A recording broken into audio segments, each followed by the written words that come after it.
Marketing AI Radio, your shortcut to building smarter AI-driven marketing organizations. I'm Melissa Reeve, founder of Marketing Frontier AI, and your host for today's episode.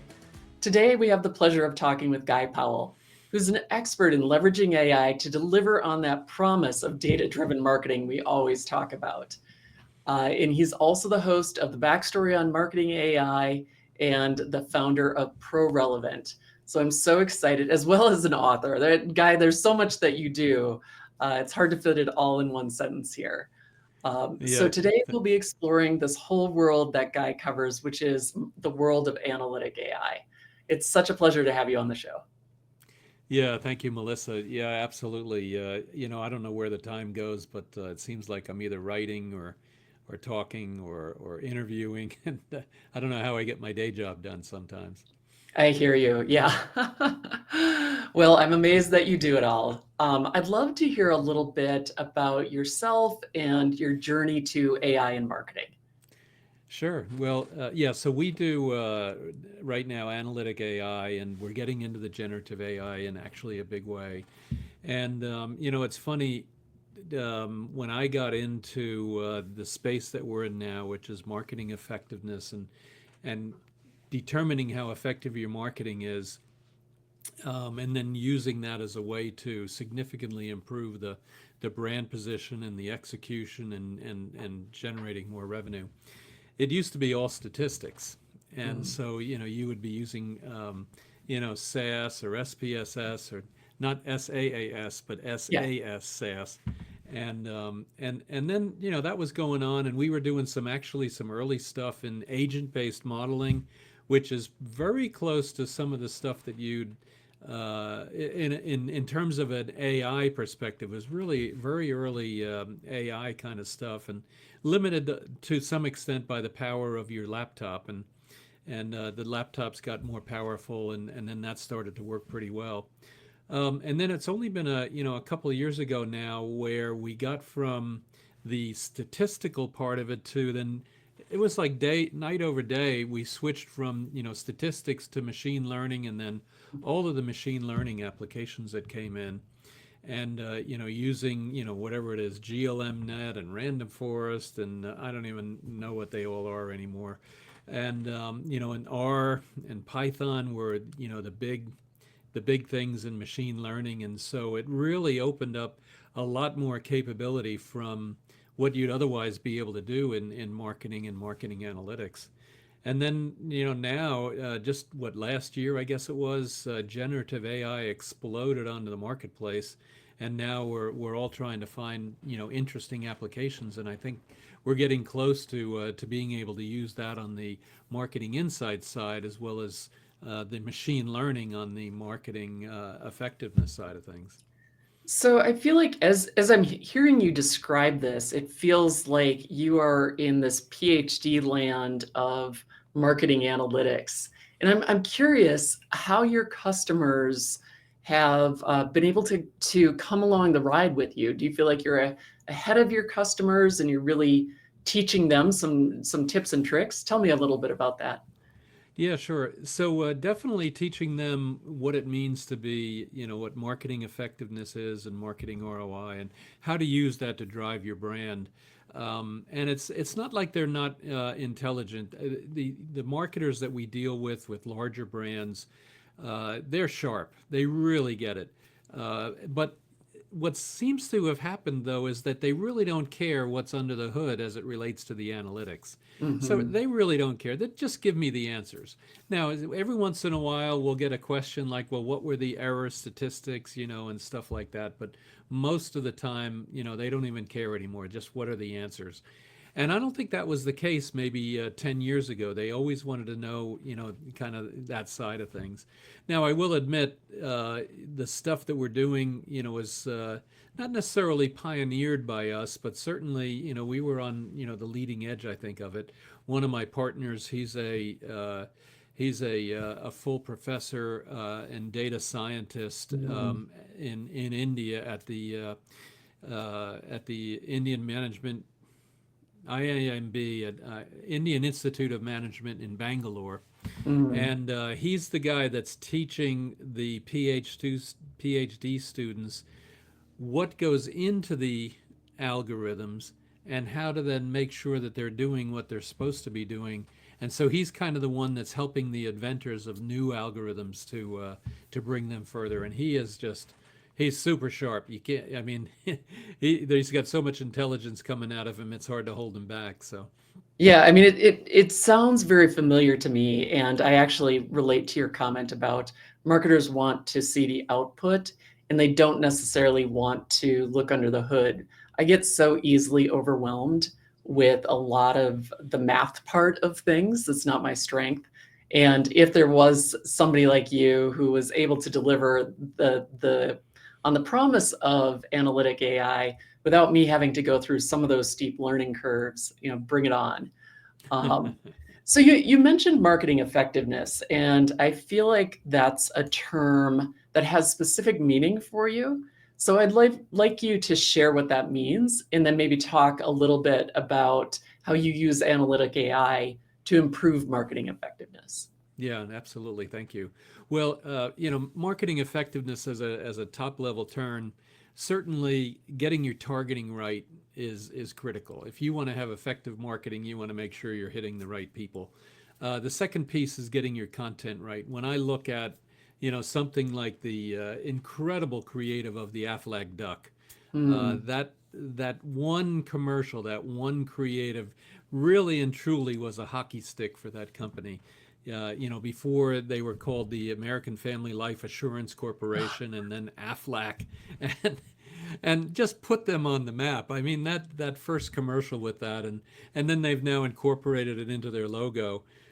So we actually worked for them for a couple of years, and so once you get past kind of the targeting and then the creative, then it gets into the execution. And are you getting all you need to about out of your TV, and out of the halo between TV and search, or halo between your TV and digital, or whatever all of the different things are. And so the world has gotten a lot more complex because of that from a measurement perspective, but it also became more important because now you really can make the wrong decisions if you're not measuring things properly and then doing the analytics right. And we've found with so many companies, they're way over when they're, if they're going from like an attribution based approach to a modeling approach, which is kind of what we sell. You'll find that they're making a ton of big mistakes, and it's really costing them, for the clients that we deal with, hundreds of millions of dollars in revenue. So, getting that stuff right is pretty important. Yeah, I once worked with a company that had a $7 billion marketing budget. So these mistakes can be quite costly. Can you give us a sense of what one of those mistakes might look like, and then how your system helps marketers to avoid those types of mistakes? Yeah, absolutely. One of the biggest ones is search, and I kind of mentioned that before. Um, People think about paid search. All right, so I'm paying to be a sponsored link at the top of the search results in Google. So you have the sponsored link, and then you have the organic search at the bottom. And nowadays, even it gets worse for Google. You have then the AI kind of answer to your question even above that. And the challenge with search is that different from a TV ad, or different from a paid display ad, or different from a paid social ad, is that paid search is a response. So I see an ad on TV, or I see an ad in paid digital, and then I click on, or I type in the brand that I'm talking about. So I type in Mhm. Aflac, or I type in Aflac.com, or I type in, whatever the supplemental insurance is. And then I click on either the link at the top or the link at the bottom. That sponsored link in paid search is truly secondary to what instigated that click. Mhm. And a lot of companies don't see it that way. They think that the paid search actually instigated the click and that journey then to the website, when it absolutely didn't. And Mhm. we've been helping companies to do that better in a big way, and that has cost and does cost them quite a bit of money. Sure, and that's what you were talking about. They're using this attribution modeling Yep, that says search was probably the quote unquote start of the journey where it may or may not have been. exactly. And that is exactly right. Yeah, so I'd love to chat with you about what I'm going to label convergence. So when I started my career way back when, I've got gray hair for the listeners who can't see me.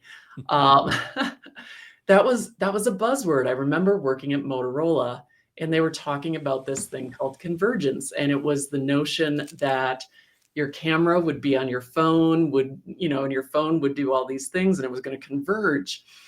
And I thought to myself, I don't need my camera on my phone. What are they talking about? And of course, now that's something we can't live without. And I'm starting to see the seeds of convergence happening in advertising. And let me give you a couple of examples of it, and then maybe you could comment on how you see analytic AI playing into this. So a couple of the use cases that come to mind is now when I'm watching Amazon Prime and they're introducing the commercials, those commercials have the QR codes embedded in them. So if it's a pet food, I can buy that dog food right off the QR code. So that skips that step you were talking about going to the search engine. The second thing that's happening is Perplexity with its AI shopping engine, where I can just take a picture of something. And I did this the other day. I was like, I'm looking for a dress like this and show me what the options are. It showed me what the options were. I could have a little chat and then I could buy it straight off the Perplexity AI app. So to me, that's how I see these channels starting to converge. What's your opinion, and then how do you see analytics and marketing changing to adapt to it? Yeah, absolutely. Well, and what's happening, I think, is the bottom of the funnel and maybe the middle of the funnel are kind of getting smushed together because, instead of having to do a lengthy kind of a search, I know I want this dress that looks like this, and so once you find it, click, and you buy. Whereas potentially before you were, I want a dark blue Mhm, dress with a bow on it and blah blah blah, and then you'd search, and then you'd see, a sponsored link from Amazon and a sponsored link from, I don't know, Macy's and Target and whatever the other mhm, brands were, and then you'd go through each one of those and try and find your dark blue dress. Well, all of a sudden, that bottom of the funnel is being smushed together. What I think though is possibly also is now the top of the funnel is still there. So I still mhm, need to advertise that, hey, I'm a good brand and I give good service and I have fast delivery times. And then when you're looking for a blue dress, remember me, kind of thing, and then mhm. go to Amazon or go to Perplexity and type in, I'm looking for a blue dress or a picture of it, and then I get down to the bottom. So what's happening then is that the bottom of the funnel is getting smushed together, but the top of the funnel and the brand is still just as important as it was, because I still want to buy from like I said, a reputable retailer when I actually make that purchase. Mhm. So I feel like some of what you're describing, and we've already elaborated on this, is very PhD level, and absolutely these companies with big budgets are right there. Um, how do you feel like the mainstream companies are using AI for their market research and insights? Well, what's going on is nowadays you can very easily, I think, do some very good using generative AI and ChatGPT for the kind of the mainstream. You can do some very good consumer kind of, well, maybe not consumer, but certainly category level research to understand what's going on in the category. I don't know if yet the prices have come down to where I can use the generative AI to be able to replace some of the functions that I might have otherwise had. I think that's still coming. I think we're probably maybe six, I don't know, maybe 6 months away. Maybe it's only 6 days away. I don't know. Yeah. But I think, very soon we're going to be able to use generative AI to kind of mimic a category, mimic the consumers that are in there, the personas and the segments that are in there, and then start to ask some very detailed questions as to, what's the best way to innovate this, what's the best next innovation on my product, or how does this creative stand out against that creative, and things like that. I think we're a little bit away yet, but it's getting close. The bigger companies are just now getting into it, and once they kind of drive the technology innovation of this market research, then it's going to very quickly move down to the mid-size and the smaller companies. For sure. So I'm hearing you describe potentially new roles and responsibilities that could emerge with this shift in how we operate. Can you share your thoughts around that? Yeah, absolutely. Yeah, thank you. As you mentioned, I have a podcast, Backstory on Marketing and AI, and I had one of my interviewees on there, and we were talking, and we were kind of thinking about, in marketing, the IT and infrastructure and expenditures are larger in marketing than they are in the rest of the company. And a lot of these larger companies then actually have a kind of a VP level of technology or a VP of IT in marketing. And they actually report into the CMO and not into the into the whatever it is, the administrative officer or the CFO. Well, AI, in my opinion, is going to be just as important, if not more important. And so what's going to happen, I think, on these larger companies is you're going to want to have a VP of AI in marketing, because AI is just such a game changer. And good news is that it is a game changer. Bad news is, though, that you do have some risks associated with it. And so, the marketers, they don't, and I'm guilty of this too, so I don't think it's a negative, but they're not necessarily looking at what the risks are with it, but they are looking at what the rewards are. And so you need somebody to kind of bridge that gap, that reports to marketing, is willing to take on some risk to be able to define that risk, so that they can still provide, cutting edge capabilities for the marketers, but nevertheless maintain the governance and the cyber risk and the other legal risk standards that you might have on the on the back end. And that's where I think there's a whole new position coming out in AI, use of generative AI, especially in marketing, with being a VP of marketing AI. Yeah, and I think in my world, I feel like that's one of many positions, and I feel like marketers are going to have to lean in hard to the technology, and they have a choice. It's like you lean in hard into the technical side. I found myself coding Python the other day, and never in my wildest dreams did I imagine myself coding Python.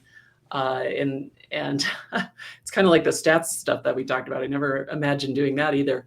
But I think marketers will have to make that choice, because the role is becoming more technical.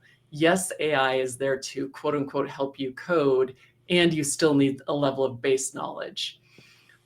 So it could be the VP of marketing AI, it could be multiple roles. I liked what you were saying about governance, because somebody has to own the governance. Can you talk a little bit about those ethical concerns and the issues around governance?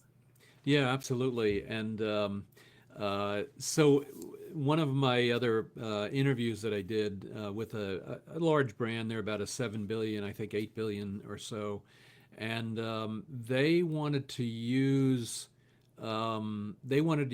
AI generated images in their creative. So, they had a lot of print, or a lot of even, static displays and static display ads and what have you. And then they wanted to use, Chat GPT or whatever it is to generate an image, and then, directly use that. Well, what they realized was that that image is based on one or more other images. And what's happening then is those other images that are behind here deserve to get some kind of a license or a royalty fee out of it. And so when those images are taken off the web, which is what generative AI is doing, it's just taking it from anybody. It's not paying a license fee to the actual originator and owner of that original image, and because you're using a derivative of that. So what's happening now is people like Getty Images and Shutterstock are now taking their enormous library of images, and they're now making sure that when you use AI within Getty Images, that you are paying the rights holder the royalties that they deserve, so that when you use that AI generated image, you now have the full rights to that. So that's one of the challenges. In a similar way, one of the other things I think is, if you're in ChatGPT, let's say, who owns the prompt? If I go into Mm, Google search, who owns those words that I put in there? Right hmm now, Google owns it when you do a search. If I go to ChatGPT, the online version, not the the enterprise version, then hmm ChatGPT owns that. So I technically, if I want to make sure that I own that stuff, I have to have that in my own little world, and I have to make sure that I properly own that. So hmm that's one of the other, one of the second big areas that governance and the legal side of things have to come into play. I think there's one more as well, and that's where uh, there's some cyber risk things going on. hmm There's so much within that AI that we don't know what's going on. So you don't know what is behind there in terms of some kind of a cyber risk or what have you coming in and taking over in your laptop or whatever it is. So there's some challenges there. There's a couple of other ones that we could talk about, but those I think are the top three issues that bigger brands have, at least when they use ChatGPT or the generative AI, that they need to really worry about. Yeah, we are in the Wild West, and that VP of AI has a lot to think about, not only from that governance standpoint, the technology standpoint, the data standpoint, data privacy, protecting the data. There's so much that is coming into play. It reminds me of those early days of the internet again. Not so much when the browsers were coming out, but I'm thinking of Napster and how that just upended the music industry, royalties, streaming. And of course, that took a while for that to get adjudicated and for the licensing to get worked out.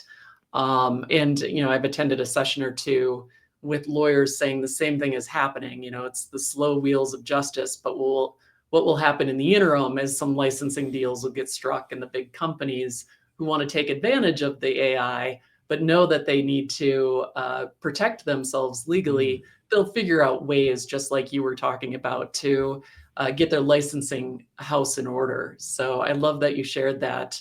And for our listeners out there, really think through your use cases and usages, and also think through your organization's risk tolerance, because that plays into this too. Yeah, absolutely. And I was one of the things that I was thinking about in terms of risk tolerance. Um, uh, we've got a couple of banks as clients, and one of our bank clients is totally risk averse. They Mm, are not going to do, anything that might go up against the regulators, and maybe they've got good reason. Maybe the regulators have come down on them for other reasons, and so they're very, very careful. And as of 6 months ago or so, they actually wouldn't even allow their marketers to use any chat GPT in any of their marketing. Now, of course, the marketers were actually doing it. They were doing it on their phones and then copy and pasting it over. But so that's the one side. The other side, though, is if I'm willing to take the risk against the regulators, I have a competitive advantage as a bank against a mhm. bank to use that AI and take the risk and develop my content because it's going to be faster, it's going to be cheaper, and it's going to be better potentially. And so all of a sudden, the in this regulated industry, at least, you have one bank that's not willing to take the risk. They're going to fall behind, or it's going to Mhm. be very hard for them to keep up, versus the one that is willing to take the risk and then and potentially grow faster and win over in their case more assets. Yeah, that's exactly it, right? Like we've seen this before with digital disruption. Now we're going to have AI disruption, and the Mhm. competition is what moves companies along. So we've talked about high risk tolerance, low risk tolerance. Let's talk too about the size of the company and some of the advantages that big companies and brands have over these smaller companies and brands.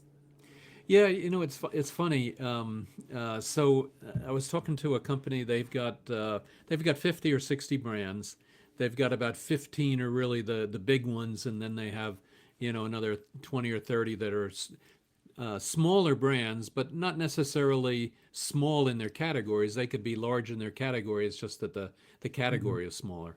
So here they have these 15 brands, and within those 15 brands, they have competitors that are from smaller companies or single brand companies. And so when you think about that, what they're now doing is they are definitely at the cutting edge of AI, generative AI in market research. Mhm. And what they're doing is for their biggest brands, what they're doing is they're doing some very, very leading edge AI based market research. And they're developing frameworks and methodologies for those bigger brands. And then once they get them developed, they're going to be able to roll those out across all of their smaller brands. So here Mhm. they've invested in and taken the risk. They've been able to pay for it with the larger brands, and then be able to roll it out across all these other ones that in a normal environment they wouldn't be able to afford.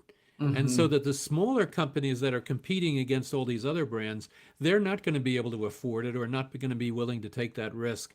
And so they're going to end up losing because now that this big company with all these larger brands has the ability to roll out this capability.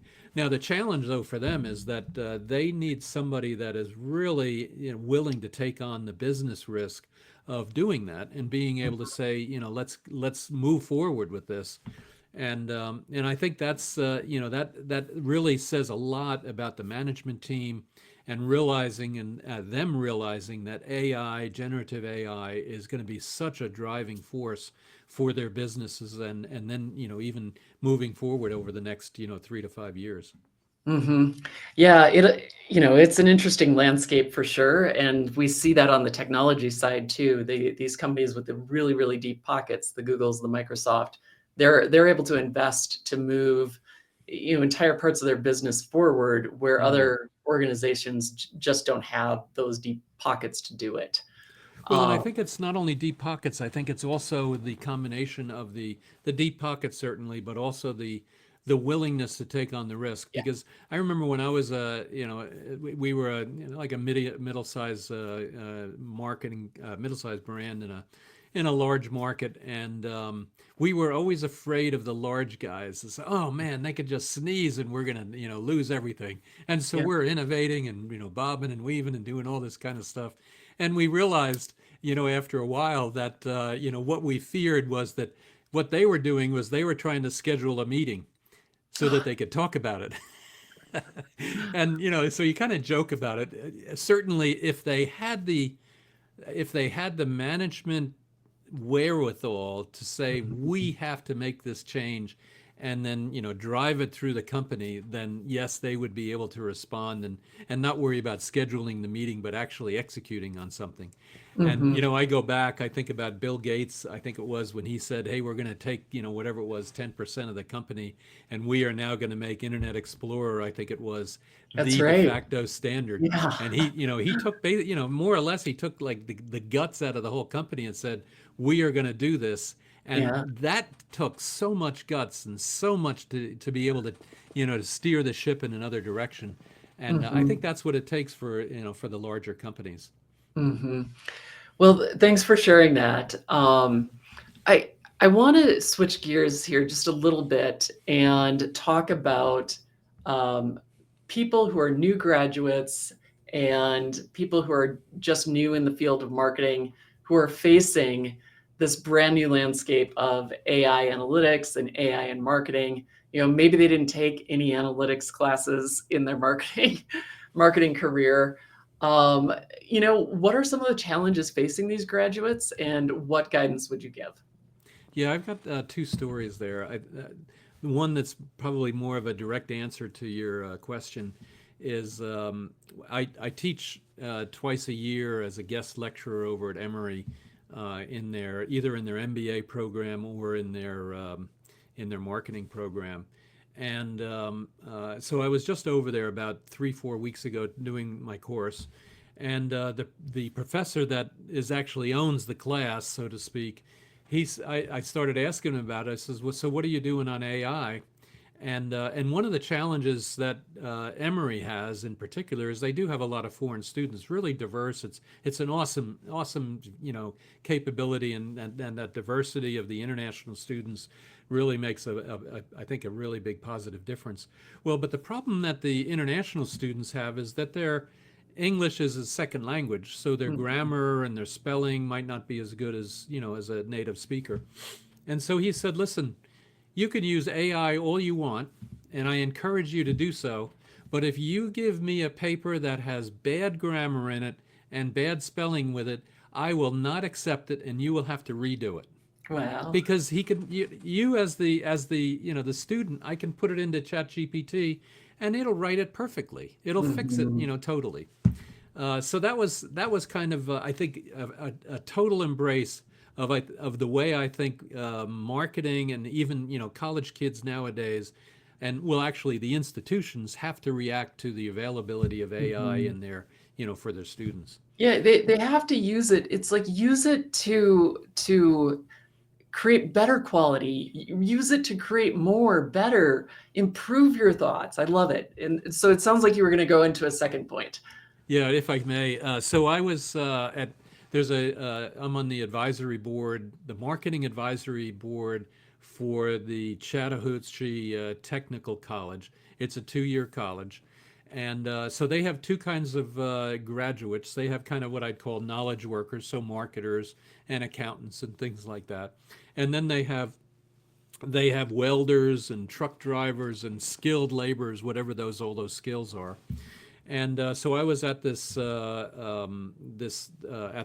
a conference, and it was a working conference, and so it was, our goal was to how can we help the school to improve the students when they graduate, that they're much more appropriate for the jobs that people are seeking.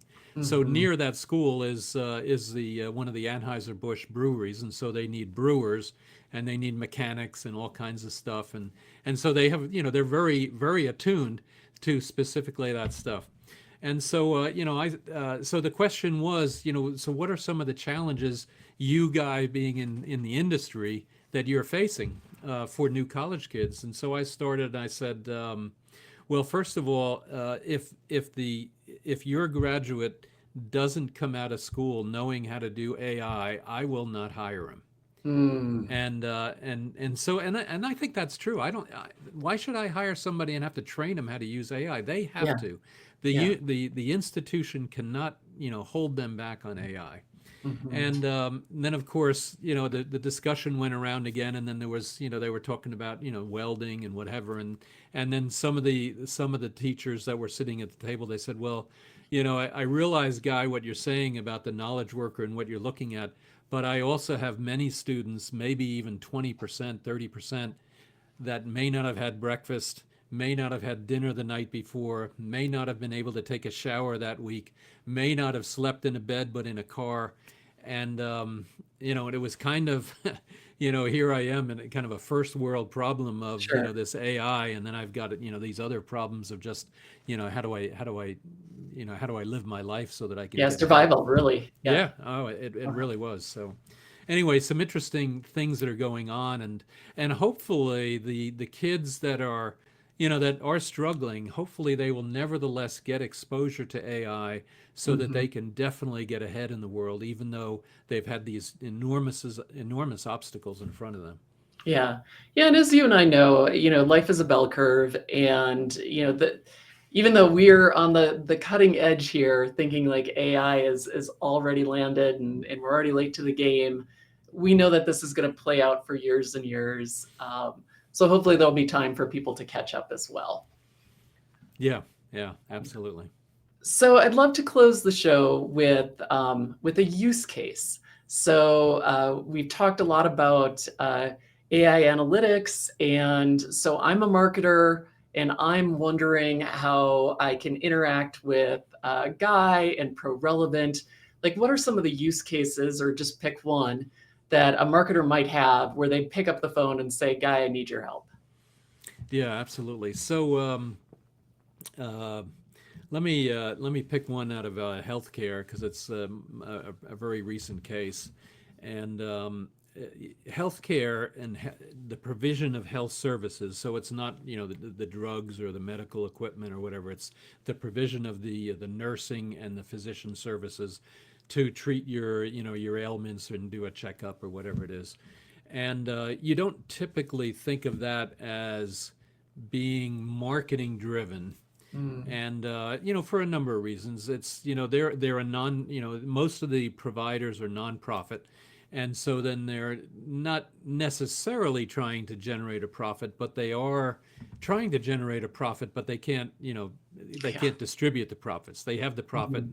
because they need cash flow. There's no question about it. You need to have a certain amount of cash flow. And so this friend of mine, they were looking at really now trying to gain market share. And, Mhm. and it has to be in a balanced way. So you have to take some, indigent with Medicaid. You've got to take a certain amount in Medicare, and then you have to take the insured. And as you can imagine, the insureds are the high profit ones. But so what your marketing still has to be done in a broad brush. You can't just target the insured. You have to you have to basically go after everybody. Mhm. And you don't think about well, what does brand do to drive business to this healthcare provider, and how Mhm. does it take share, so to speak, away from some of the other ones? And so we've done the analytics on it. We helped them to do that, and clearly there's a very big dividing line between the bottom of the funnel and what drives sales, so to speak, or appointments today, and what then drives the brand. So that if I did want to do a switch from my current provider over to this one, that it would be smooth. And so and that was his kind of his business question. Guy, how well are we doing at the bottom of the funnel? Give me Mhm. the make me better there, because I'm Mhm. about to I want to spend a lot of money on this. But I also want to do better at building the brand because I need to make sure that we grow in the long term. And Mhm. that's probably one of the biggest use cases of our analytic AI that we do. Yeah, well, thanks for sharing that. And it's just fascinating.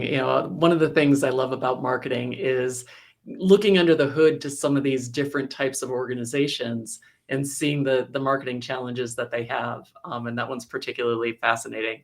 So if one of our listeners is saying, I have that problem, Guy, I've loved what you've been saying. What is the best way to reach out to you? Yeah, absolutely. Well, I'm definitely on LinkedIn, so you can look for me on Guy Powell. Our company is on LinkedIn, ProRelevant. Our website is prorelevant.com. So relevant, so be more relevant to your consumers. So ProRelevant, prorelevant.com. I've got a couple of books out, Marketing Machine. I've got Post-COVID Marketing Machine, and stay tuned for my AI Marketing Machine coming out. That'll hopefully be in the first quarter of next year. And if you want to reach me by email, it's gpowell@prorelevant.com, gpowell@prorelevant.com.